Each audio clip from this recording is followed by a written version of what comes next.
بسم الله الرحمن الرحيم والوالدات يرضعن أولادهن حولين كاملين لمن أراد أن يتم الرضاعة وعلى المولود له رزقهن وكسوتهن بالمعروف لا تكلف نفس إلا وسعها لا تضار والدة بولدها ولا مولود له بولده وعلى الوارث مثل ذلك فإن أرادا فصالا عن تراض منهما وتشاور فلا جناح عليهما وإن أردتم أن تسترضعوا أولادكم فلا جناح عليكم إذا سلمتم ما آتيتم بالمعروف واتقوا الله واعلموا أن الله بما تعملون بصير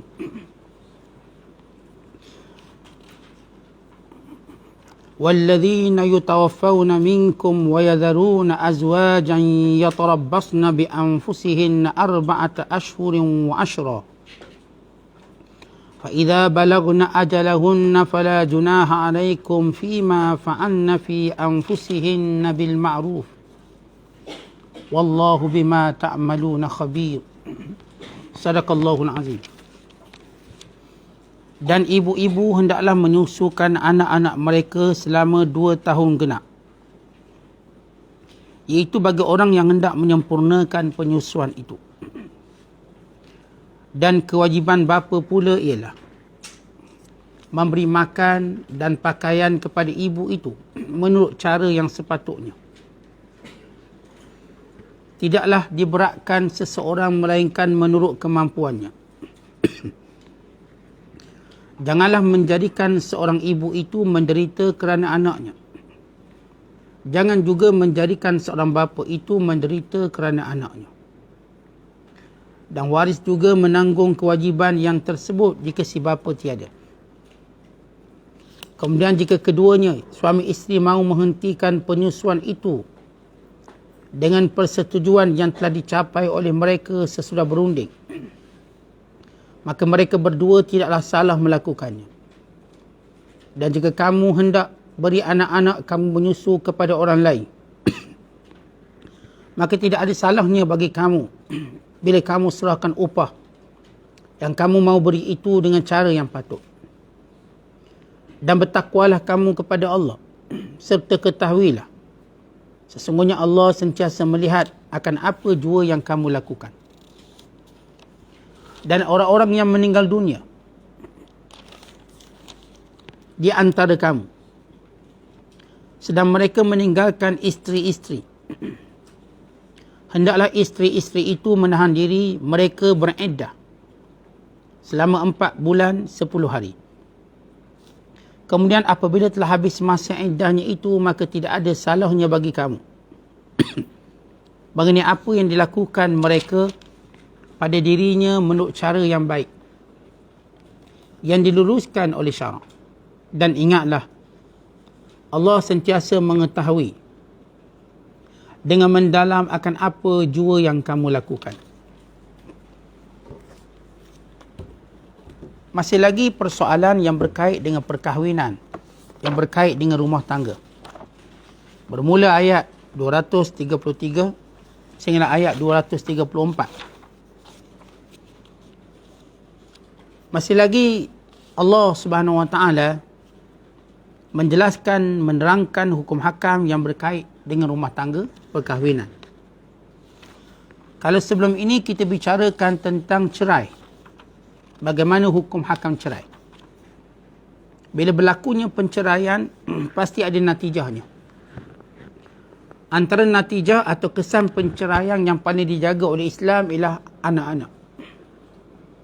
Khususnya anak-anak yang masih dalam penyusuan.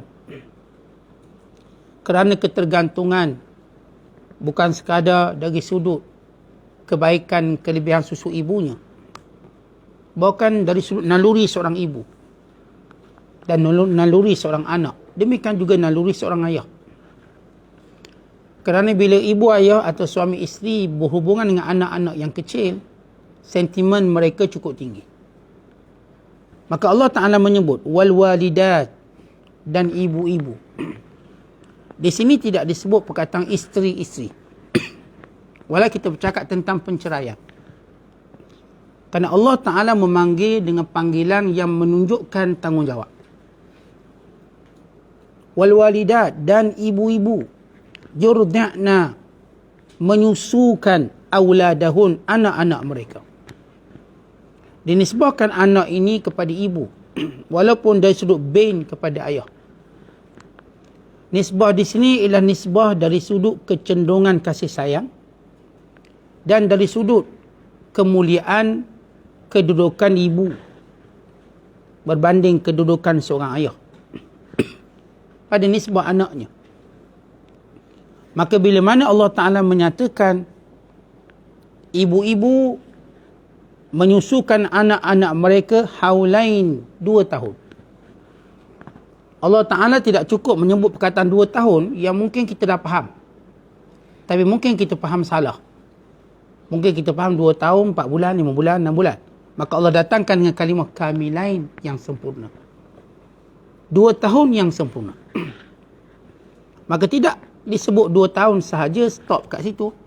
Kerana ini boleh memberi suatu anggapan, mungkin 2 tahun 9 bulan, mungkin 2 tahun 11 bulan, dan mungkin tahun sampai lagi 1 hari nak cukup 3 tahun. Tetapi bila sebut perkataan kamilain, yakni 2 tahun cukup genap, maka ini tempoh maksimum bagi penyusuan sebagai satu tanggungjawab isteri dan sebagai satu tanggungjawab seorang ayah dalam menanggung ibu-ibu yang menyusukan anak, makan minumnya dan juga pakaiannya. Kerana itu Allah menyebut selepas itu liman arada an yutimma radha'ah, bagi siapa yang ingin menyempurnakan penyusuan. Kerana itu dalam Islam penyusuan selepas daripada 2 tahun tidak akan memberi kesan kepada hukum hakam penyusuan. Penyusuan 2 tahun ke bawah memberi hukum hakam dari sudut bab penyusuan. Bukan sekadar ia satu tempoh yang sempurna bagi seorang anak menyusu dan seorang ibu yang menyusukan anak.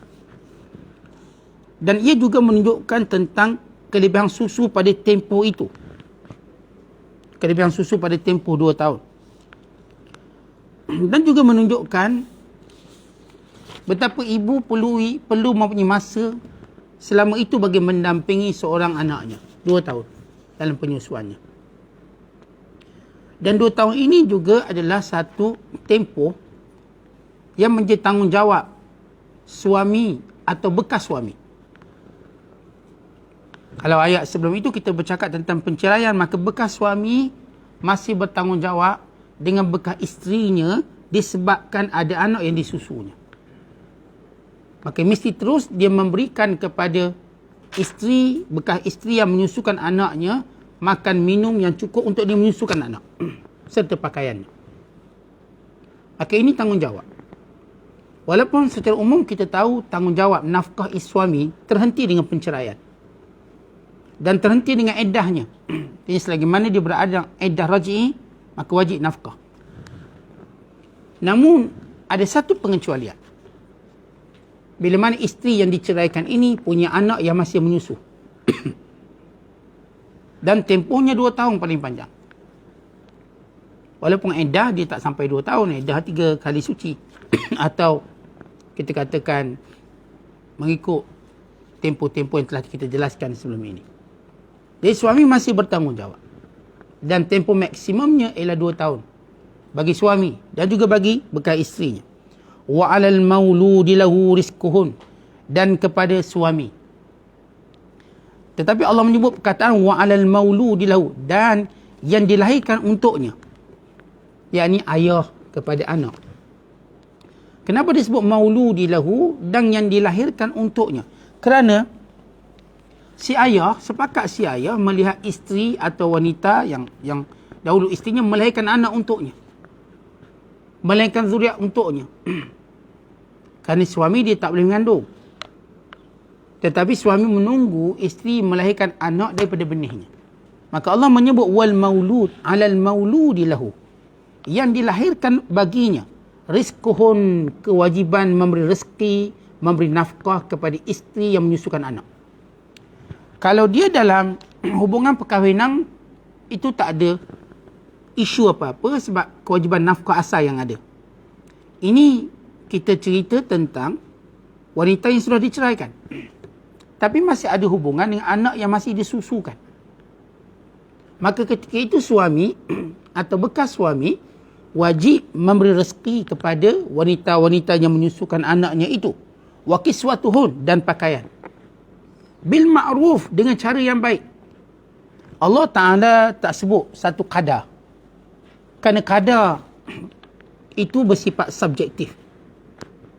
Demikian juga kalau kita lihat dalam Al-Quran, Allah Ta'ala tak menyebut tentang kadar upah sesuatu atau kadar nafkah. Sebab perkara itu subjektif. Berbeza orang kaya dengan orang miskin. Dan berbeza dengan orang baik dengan orang kurang baik. Orang pemurah dengan kurang pemurah. Kerana orang yang pemurah pasti nafkahnya tak ada batasan. Tapi orang yang berkira, dia akan kira hak minimum berapa.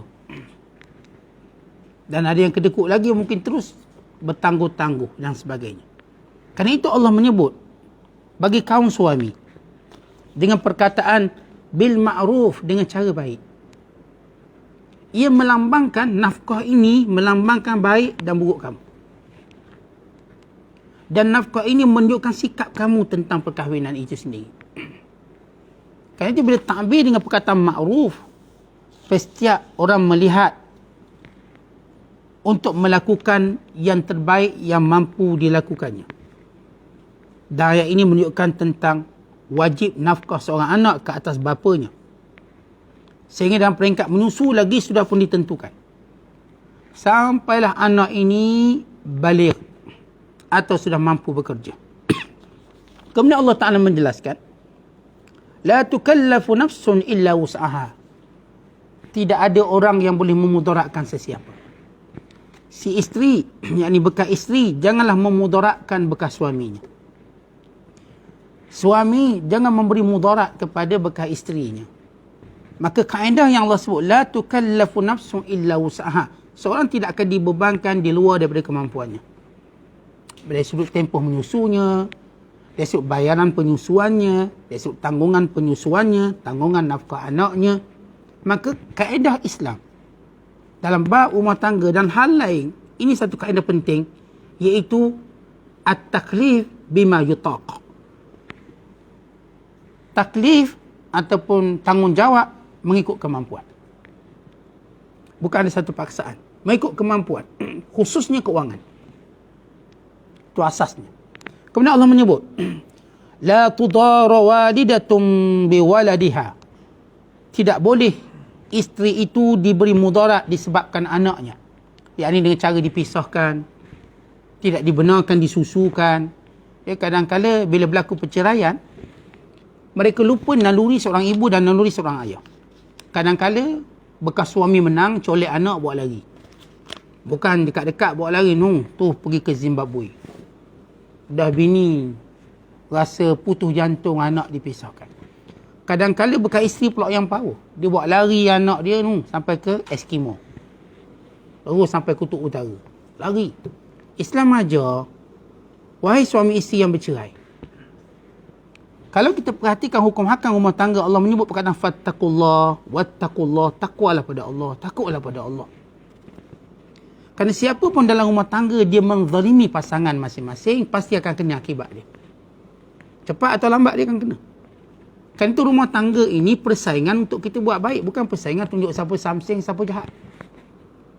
Isteri tunjuk dia paling baik berbanding suaminya. Suami tunjuk dia lebih baik berbanding isterinya. Ini persaingan. Bukan persaingan tunjuk siapa paling keras kepala, siapa paling ego, tidak. Kan itu suami baik, isteri baik. Ingat pahala yang Allah sediakan. Darjat yang Allah sediakan. Ingat bagaimana hebatnya Asia. Bersabar dengan kejahatan Fir'aun, dah dilihat syurga sebelum dia mati. Lihat bagaimana kesabaran Nuh berhadapan dengan isterinya yang kafir. Dan semua ini Allah Ta'ala tunjuk dalam Al-Quran. Supaya kita jangan memilih menjadi isteri Nabi Nuh yang kufur, yang ingkar. Dan jangan memilih menjadi suami Asia, iaitu Fir'aun. Takkan kita nak jadi Fir'aun? Sepupu dia pun kita tak nak jadi. Tak nak ada kaitan. Maka baik suami, baik isteri, masing-masing berebut untuk buat baik. Tunjuk siapa lebih baik. Jangan tunjuk siapa yang boleh datangkan mudarat. Si suami ugut, tak apa, saya akan pisahkan anak ni. Si isteri juga ngugut, saya akan buat lari jauh-jauh anak ni. Tak boleh. Naluri ayah dijaga, naluri ibu juga dijaga. Haram. Mana-mana bekas suami atau bekas isteri menghalang anaknya daripada mendapat kasih sayang salah seorang daripada keduanya. Kalau si isteri yang melakukannya, si isteri berdosa. Kalau si suami yang melakukannya, suami berdosa. Yang ini bekas suami dan bekas isteri. Kerana anak tu hak bersama. Hak bersama tak boleh kata, saya yang gandungkan, saya yang nyusukan, saya yang bawa ke hulu ke hilir 9 bulan, 10 hari atau sebagainya.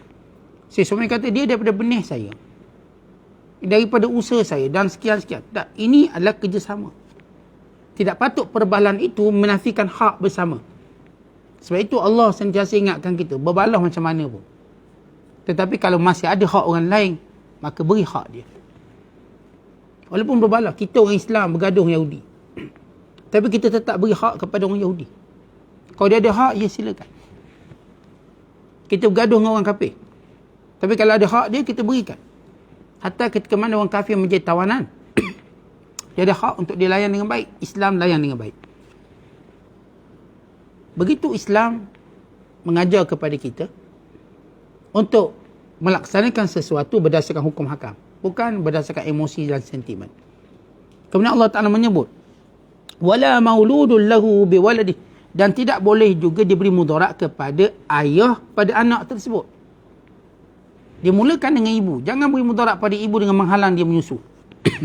Dah kita dah bercerai, anak ni aku nak bagilah mana-mana. Nak pakai susu ting je, susu botol je.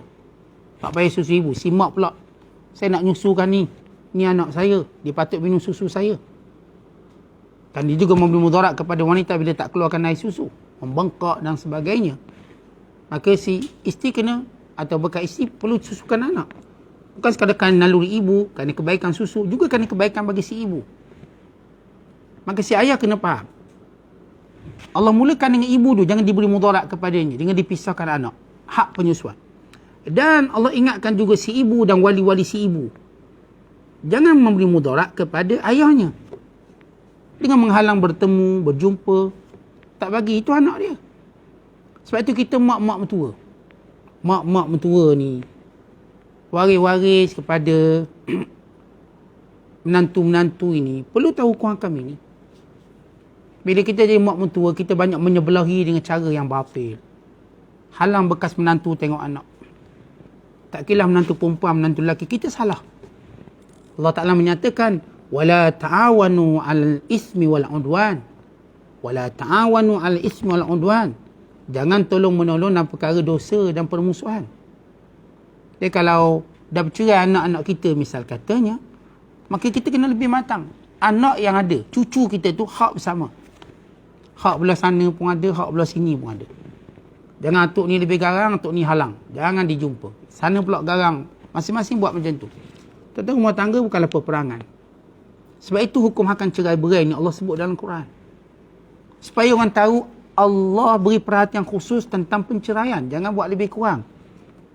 Jangan tunjuk siapa bengkeng, kerana seorang tu bila bercerai masing-masing tunjuk bengkeng dan ego. Bekas isteri tunjuk bengkeng dan ego dia. Bekas suami tunjuk bengkeng dan egonya. Bekas mertua pun. Kita tak boleh sebut bekas mertua, dia masih kekal mertua. Tunjuk bengkeng dan garangnya. Adik-beradik ipar dua tunjuk bengkeng dan garangnya. Dan akhirnya dia jadi suatu peperangan yang tak berkesudahan. Bukan begitu cara Islam ajar. Yang bercerai ni bercerai, masing-masing kena tahu tanggungjawab selepas penceraian. Khususnya bila mana penceraian itu ada natijah. Anak-anak yang masih kecil, yang masih menyusu. Allah Ta'ala dah sebut hukum hakamnya. Jangan siapa pun memberi mudarat pada sesiapa. Jangan dihalang ibu, jangan dihalang ayah. Maka semua ni kena ambil ingat, semua ni kena ambil tahu. Kemudian Allah berfirman, wa 'alal warisi mislu zalik. Dan bagi yang warisnya juga, yang menjaganya juga, tanggungjawabnya juga begitu. Artinya, kalau matilah isteri, kalau matilah suami, bekas tadi. Maka tetap anak ini dijaga oleh warisnya dengan baik. Dia beri hak je. Hak keluarga sana nak tengok boleh, hak keluarga sini nak tengok boleh. Yang menjadi waris, yang akan mengendalikan urusannya, yang akan menjadi wakilnya sama ada waris ayahnya, demikian juga, maka ada tanggungjawab termasuk beri nafkah. Andai kata suami ni mati, bekas suami mati, maka tanggungjawab pada ayah, pada suaminya. Dan begitu seterusnya. Kemudian Allah berfirman, fa in arada, kalau kedua bekas suami isteri ini berkehendak fisalan, menghentikan penyusuan lebih awal. Kerana kadang-kadang ada bayi, dia tak nyusu 2 tahun. Dia nyusu setahun. Kadang-kadang 6 bulan. Kadang-kadang isteri ni dia kerja. Dia tak mampu nak beri komitmen. Dan suami juga tak mampu untuk memberi tanggungan yang banyak ni. Misalnya, maka mereka bermusyawarah. Mereka berbincang. Antaradim minhuma, dengan dua-dua reda. Dua-dua setuju. Watashawurin, dan berbincang. Lihat, walaupun dah bercerai, Islam ajar bekas suami, bekas isteri untuk sama-sama tolak ansur lagi. Sama-sama berbincang lagi. Demi masalah seorang anak. Demi masalah bayi yang dilahirkan. Bukan anak-anak yang lain walaupun anak tak menyusu sekalipun.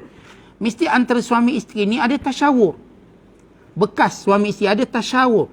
Dan ada taradhi. Taradhi sama-sama redha. Tasyawur sama-sama syarat. Kan itu tuan-tuan sekalian. Dalam Islam, penceraian bukanlah babak perbalahan yang tidak berkesudahan.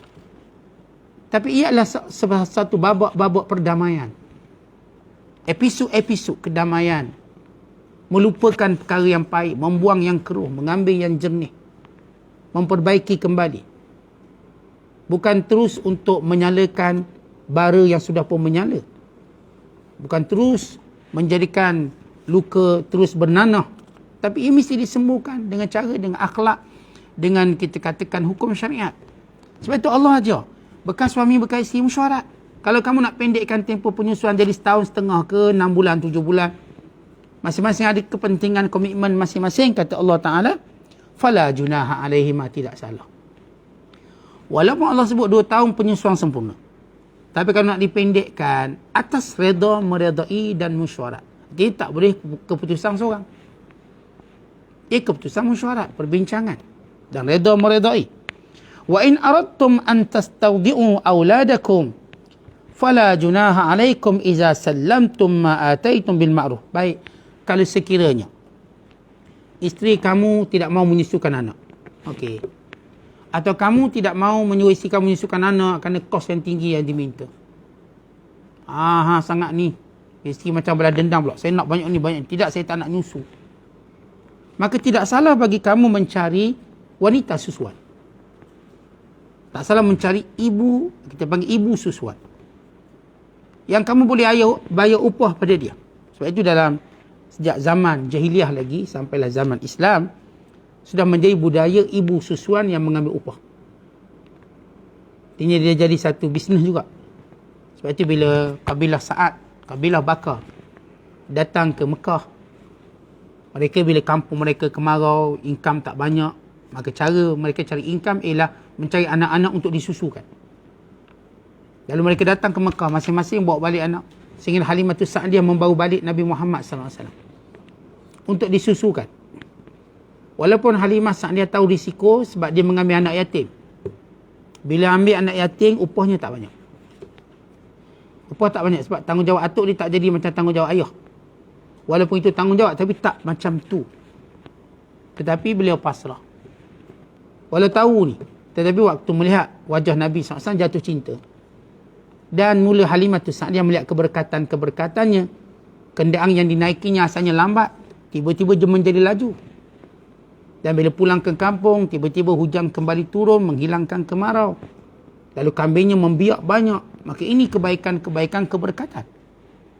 Ia bukan sekadar keberkatan kerana menjaga Nabi Muhammad SAW, tapi keberkatan menjaga anak yatim.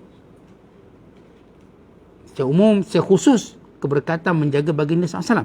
Tetapi secara umum, supaya kita tahu keberkatan menjaga anak yatim. Siapa yang ingin dilapangkan rezekinya, diperbaiki keadaannya, maka jagalah anak yatim. Dan cukup bila baginda sallallahu alaihi wasallam menyatakan ana wa kafil yatim kahataini fil jannah. Aku dan penjaga anak-anak yatim seperti ini dalam syurga. Nabi merapatkan dua jari baginda sallallahu alaihi wasallam nak tunjuk dekatnya. Ini kelebihan menjaga anak yatim. Baik, kembali pada ayat kita. Tidak salah bagi kamu wahai suami untuk mencari tukang-tukang susu bila mana kamu memberi upah yang sepatutnya. Wattaqullah, dan takutlah kamu pada Allah. Baik suami, baik isteri, semua daripada proses perkahwinan takutlah pada Allah. Sampailah cerai, takutlah pada Allah. Sampailah berurusan hal anak-anak, takutlah pada Allah. Kan ini saya katakan tadi, Allah direct langsung membicarakan hukumnya. Ia bukan isytihad ulama itu tak. Ini direct dari Allah. Jelas dalam Quran menyebut hukum hakam cerai dan hukum hakam berkaitan dengan anak-anak yang menjadi mangsa natijah penceraian. Dan juga hukum hakam berkaitan dengan penyusuan dan bagaimana tanggungjawabnya. Jelas. Maka kerana itu Allah kata takutlah Allah dan ketahuilah Allah melihat apa yang kamu lakukan. Baik, itu hukum yang berkait dengan susuan. Yang sama ada dipersetujui oleh suami isteri ataupun si suami mengupah mana-mana perempuan yang nak menyusukan bila mana isteri enggan menyusu atau meminta upah yang lebih banyak. Tetapi kalau isteri misalnya tidak meminta upah yang banyak, tak ada masalah apa-apa, maka tidak boleh diberikan kepada tukang susu ataupun ibu susuan. Ia kekal bersama isteri. Kerana itu tanggungjawab. Dan ini menjadi dalil tentang hak hadanah. Hadanah maknanya hak menjaga anak bagi wanita. Bila berlaku penceraian, anak ada, di hadanah ni merujuk pada anak-anak yang belum baligh. Khususnya anak-anak yang masih menyusu, maka haknya kepada isteri. Sabda Nabi SAW, anti ahaqqu bihi ma lam tankahi. Kamu berhak menjaga anakmu selagi mana kamu tidak berkahwin lagi. Hak hadanah bagi seorang perempuan ini terhenti bila mana dikahwin lain. Kalau dikahwin lain semua anak-anaknya, maka gugur hak hadanah. Kerana apa? Kerana komitmennya untuk menjaga suami baru. Sebab nak jaga suami ni bukan senang banding jaga anak-anak. Sebab kerenah dia lain. Kerenah anak-anak lain boleh pulas telinga. Kerenah suami tak boleh pulas telinga. Dia pula pulas telinga kita. Kerana itu Islam tidak membebankan wanita dengan dua bebanan. Bila mana dia punya anak-anak, kemudian dia ingin berkahwin, maka hak anak-anak itu kembali pada suami. Atau kembali pada nenek. Atau kembali pada orang yang memintanya berdasarkan hierarki kekeluargaan. Siapa yang inginkan. Nenek ke, mak saudara dan sebagainya. Kemudian Allah Ta'ala selepas menyebut tentang hukum susuan. Kewajiban suami, kewajiban isteri, dan juga sifat tolak ansur, sifat mesyuarat, dan juga segala hukum hakam ini perlu dilaksanakan dengan rasa takut kepada Allah. Lepas Allah menyebut hukum cerai, kemudian Allah sebut natijah cerai, kemudian Allah menyebut penceraian yang bersifat abadi, mati. Walladzina yutawaffawna minkum, dan mereka yang telah mati di kalangan kamu, wa yadharuna, dan meninggalkan azwajan, para isteri, yatarabbasna, hendaklah para isteri itu menunggu bi anfusihinna, dengan diri mereka, arba'ata asyurin, 4 bulan, wa ashran, 10 hari. Fa idza balagna ajalahun, bila mana tamat tempoh menunggu tadi, fala junaha alaikum, maka tidak salah ke atas kamu, fima fa'alna fi anfusihin, apa yang kamu lakukan pada mereka dengan cara yang baik. Wallahu bima ta'maluna khabir, Allah Ta'ala mengetahui apa sahaja yang kamu lakukan.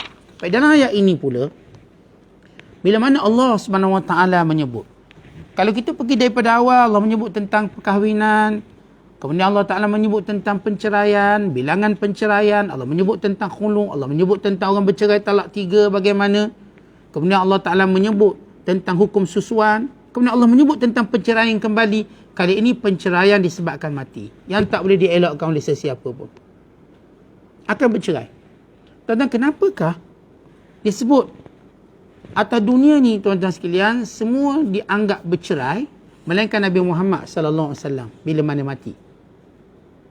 Semua kita bila mati, isteri kita ni dia tercerai secara automatik dengan bernama balu atau janda. Automatik. Bukan disebut bekas isterinya. Tidak lagi disebut isterinya. Tetapi Nabi SAW tidak. Semua para isteri baginda SAW tidak disebut jandanya. Balunya tak. Isteri Nabi SAW. Bahkan dia ibu orang-orang yang beriman. Kerana ada jaminan khusus kepada semua para isteri Nabi menjadi isterinya dalam syurga. Secara khusus ada. Adapun kita tak ada jaminan itu. Sebab itu saya sebut tadi, baik isteri baik suami masing-masing tunjuk siapa yang lebih baik. Sebab kita tak ada jaminan untuk bersama. Tetapi kalau masing-masing ingin tunjuk kebaikan, ada. Kita katakan asas untuk kita bersama di hari akhirat kelak. Kalau suami cuba untuk bahagikan isteri, isteri cuba bahagikan ke suami, itu asas untuk mereka bersama akhirat kelak. Tapi kalau suami nak beri mudarat pada isteri, isteri nak beri mudarat pada suami, ia bukanlah satu asas untuk bersama akhirat kelak. Pasti terpisah. Tapi kalau saya katakan isteri berusaha sekeras daya upaya untuk memberi kebaikan pada suami. Si suami juga begitu. Berusaha sedaya upaya memberi kebaikan pada isteri. Ini insya-Allah calon-calon pasangan ke syurga. Itu Allah sebut di awal, jangan memberi mudarat, jangan mendatangkan keinginan yang jahat. Sebab itu siapa yang ada keinginan jahat, maka dia akan berhenti dengan penceraian. Kalau dia tak berhenti dengan penceraian duniawi, maka dia tak berhenti dengan penceraian talak, dia berhenti dengan penceraian kematian. Sebab itu bila mati saja, maka doa jenazah mula berubah. Ya Allah, gantikan isterinya lebih baik pada isterinya. Ya Allah, gantikan suaminya lebih baik pada suaminya. Maka ia memberi suatu, seolah-olah suatu pengisyarat dia akan dapat suami lebih baik. Ni akan dapat isteri lebih baik. Sebab itu dalam perkahwinan, kalau benar seorang suami nak bawa isteri ke syurga, berusaha untuk semaksimalnya beri kebaikan pada isteri. Elakkan memberi mudarat dengan apa cara pun. Sama juga isteri, kalau dia nak memang suaminya ke syurga bersamanya, maka berusaha beri kebaikan sebanyak mungkin kepada suami. Kan saya katakan rumah tangga ni persaingan untuk tunjuk siapa lebih baik.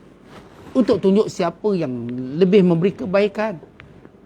Kerana bila baginda sallallahu alaihi wasallam menyebut sebaik-baik kamu yang paling beri manfaat pada orang lain. Dan tak ada manfaat yang lebih hampir dengan kita yang pahalanya besar daripada memberi manfaat pada pasangan masing-masing. Melapangkan rezeki, melapangkan budi bicara, akhlak dan sebagainya semuanya. Maka Allah menyebut tentang cerai mati dengan firman-Nya, wanita yang kematian suaminya hendaklah menunggu iddahnya 4 bulan 10 hari. Dan bila tamat iddah, maka tidak salah untuk berlakunya perkahwinan kembali. Nak menikah, nak bertunang, tak ada masalah. Dan Allah Ta'ala mengetahui apa yang kamu lakukan. Baik, sepakat ulama' bermana-mana wanita yang kematian suaminya, maka iddahnya 4 bulan 10 hari. Kalau dia tak tahu, nak reti, nak kira 4 bulan 10 hari, maka kira 130 hari. Tak pandai Ustaz 4 bulan 10 hari? Ia bermula pada bulan-bulan Islam. Tak pandai, maka kira 130 hari. Mana jumlah yang paling kita yakin? 130 hari atau 4 bulan 10 hari? Apa beza? Ya ada beza sikit. Kalau 4 bulan tu dia 29 hari, maka tak cukup 130 hari. Tapi dia cukup 4 bulan 10 hari. Kadang-kadang ada bulan tu 29 hari. Ada bulan tu 30 hari. Dalam bulan Islam tak ada 31, tak ada 28. Bulan Islam ni dia ada 2 je, 29, 30. Maka kalau bulan tu tak cukup, dia cuma 29, mungkin tempoh iddahnya tak sampai 130 hari, mungkin 128 hari dan sebagainya. Tapi kalau dia tak confirm nak macam mana, maka dia ambil perkiraan 4 bulan 10 hari dan 130 hari dan mana lebih diyakini. Sepakat ulama' mana-mana wanita yang kematian suami iddahnya 4 bulan 10 hari, melainkan wanita yang mengandung. Mana-mana wanita yang mengandung, bila dia melahirkan anak sahaja iddahnya tamat secara automatik. Berdasarkan hadis Nabi SAW yang diriwayatkan oleh Abu Daud daripada hadis Subai'ah al-Aslamiyah, bahawa Nabi SAW telah mengizinkan dia sewaktu mana suaminya meninggal dunia, selepas tengah bulan dia melahirkan anak.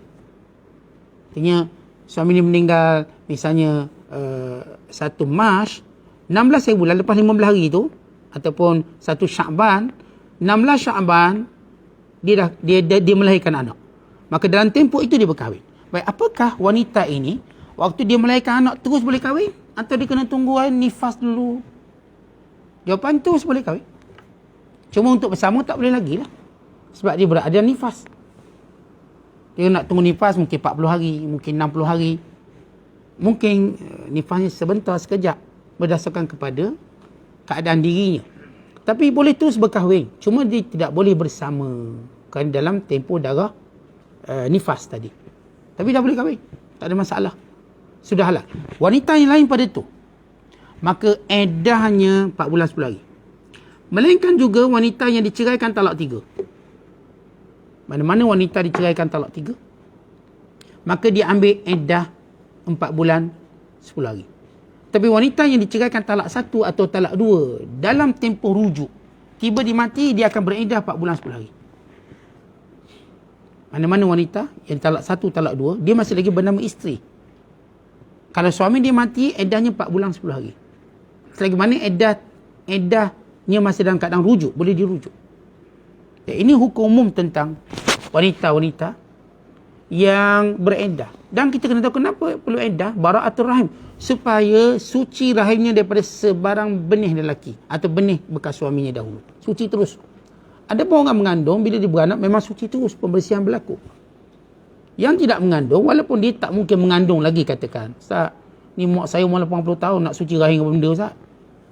Tak mengandung dah 80. Tak, dia bersihkan rahim tadi. Tak ada lagi bekas-bekas air, bekas suami, tak ada lagi. Bukan cerita ngandung ke tak ngandung. Dibersihkan terus. Macam tuan-tuan masuk rumah lah, macam mana pun bersih juga, basuh juga. Tak ada barang ke, ada barang ke, kita basuh, dia suci. Baru kita duduk rumah baru. Sama juga perempuan ini, dan tempoh eddah ditunggu 4 bulan 10 hari. Dan tempoh tersebut bukan sekadar dia bereddah, tetapi dia berihdad, berkabung. Kata berkabung artinya dia tidak boleh berhias. Dia tak boleh memakai pakaian-pakaian yang kita katakan menarik perhatian lelaki. Bukan maksud kita dia kena pakai hitam. Tidak semestinya hitam. Pakaian yang tidak menarik perhatian lelaki. Dia tak boleh bergincu, berbedak, even bercelak pun tak boleh. Melainkan celak untuk rawatan mata. Kalau misalnya dia sakit, kena celak, boleh. Ada seorang ibu datang minta izin untuk anaknya bercelak. Nabi kata tak boleh sebab dia dalam eddah. Tak boleh. Kata ulama, dia kena celak nak lawa. Celak sebab sakit mata misalnya. Dia ni sakit mata. Bila kat mana pun mata dia cempak merah atau sebagainya, dia pun celak sebagai rawatan, maka harus. Dia tidak boleh memakai sebarang perhiasan. Tak boleh pakai cincin, tak boleh pakai gelang. Gelang-gelang tak boleh pakai, tak kira lah gelang jenis apa pun. Gelang jenis biskut ke, gelang jenis lipang ke, lintah ke, apa benda nama-nama gelang-gelang emas ni.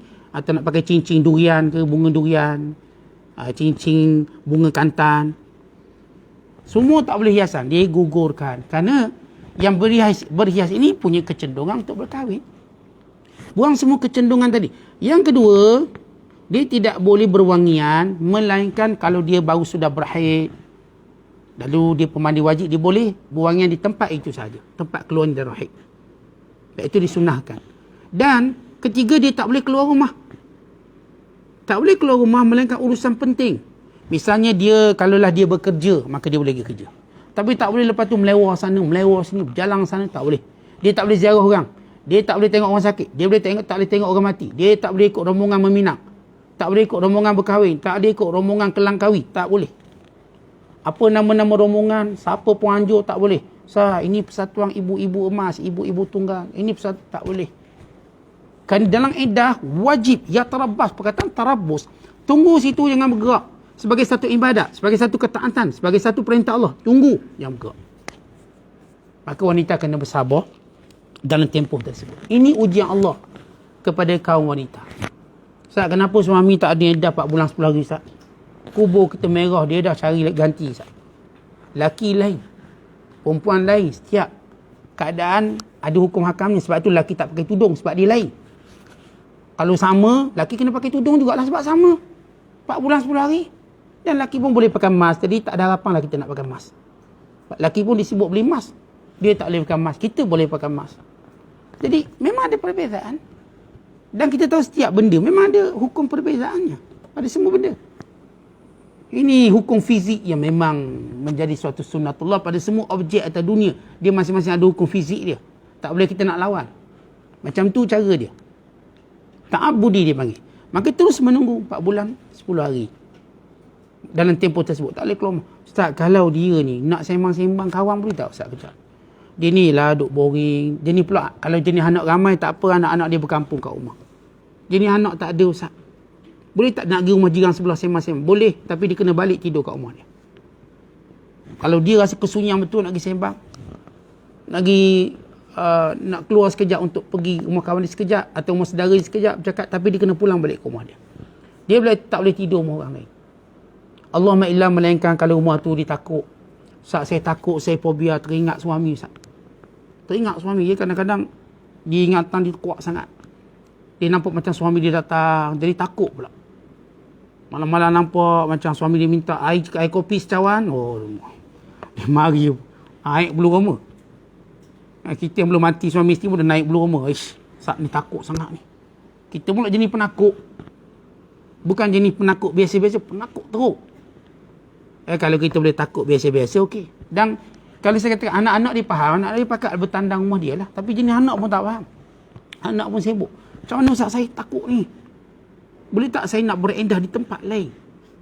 Tempat saya rasa lebih berani, ataupun penjiranan sini Ustaz, kawasan orang mencuri, kawasan orang jahat, atau bimbang Ustaz rumah ni rumah buruk, macam nak runtuh. Boleh tak saya nak pindah tempat lain? Dia melihat kepada betul-betul maslahat untuk dipindah, maka boleh. Tapi kalau tidak mendesak, dia tak boleh keluar. Dia duduk situ. Kalau rumah sewa, maka dia bayar sewa daripada harta pusaka. Sebab itu masuk dalam bab hutang yang perlu diselesaikan. Jadi kalau dia duduk rumah sewa, maka yang sewa rumah tak boleh bagi dia keluar. Dan waris-waris dia mesti ambil harta pusaka dia sebelum bagi-bagi pusaka untuk bayar sewa rumah dalam tempoh 4 bulan 10 hari. Itu bayar lamsang 4 bulan 10 hari. Berapa sewa sebulan 1,000, terus bayar 4,500 atau bayar 5,000 terus. Sampai perempuan itu tamat iddah. Tetapi ini yang banyak masyarakat kita tak peduli. Tempoh iddah 4 bulan 10 hari, mereka keluar ikut suka hati, mereka jalan ikut suka hati. Kadang ikut orang tu bertunang, ikut orang tu jalan, ikut kononnya boring. Tuan-tuan, ini hukum syarak. Ini Allah sebut dalam Quran. Ini bukan hukum ustaz. Bila bermula tempoh iddah, sebaik saja dia dengar pengkhabaran mati suaminya, dia tu kena menetap kat rumah. Kalau dia ada rumah orang lain, dia kena balik cepat-cepat. Kalau dia ada hospital, balik cepat-cepat. Mesti. Allahumma illa kalau saya kata rumah tadi, dia dah kena keluar rumah sewa tadi, maka dia akan beriddah di mana tempat yang dia mampu.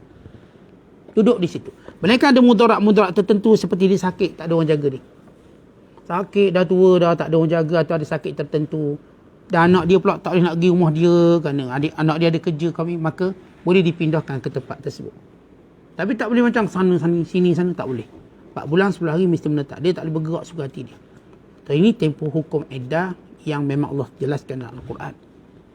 Sebab itu bila mati suami, jangan duk nak ikut ke kubur lah, nak ikut sekali jenazah. Jangan. Sebab itu sebaik-baiknya jenis macam ni, suami ni, biar dia sembahyang kat rumah. Tak payah bawa mayat dia ke masjid. Atau kalau nak buat juga ke masjid, biar hantar ke rumah dia, biar isteri dia tengok puas-puas. Biar isteri dia nak peluk cium dia, silakan.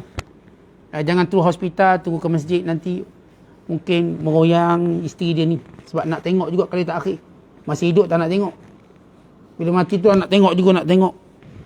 Dia jadi perangai kita macam itulah. Masih hidup duk bergaduh, sana tengok tembok sana, tengok tembok sana. Bila mati Ustaz nak tengok juga kali tak akhir, nak tengok juga. Tengok apa? Bukan dia boleh senyum pun. Dah mati dah.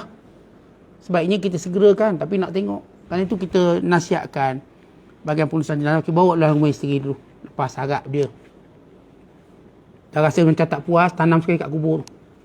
Tak puas tengok, tak apa kita tanam sekali lah makcik yang kubur. Tak nak, tengok sudah. Habis sini kita bawa ke kubur, kita kebumikan. Ini hukum akam, insya-Allah kita akan sebut lagi iddah ini kerana penting bagi perempuan mengetahui iddahnya. Wallahu a'lam bissawab. Assalamualaikum warahmatullahi wabarakatuh.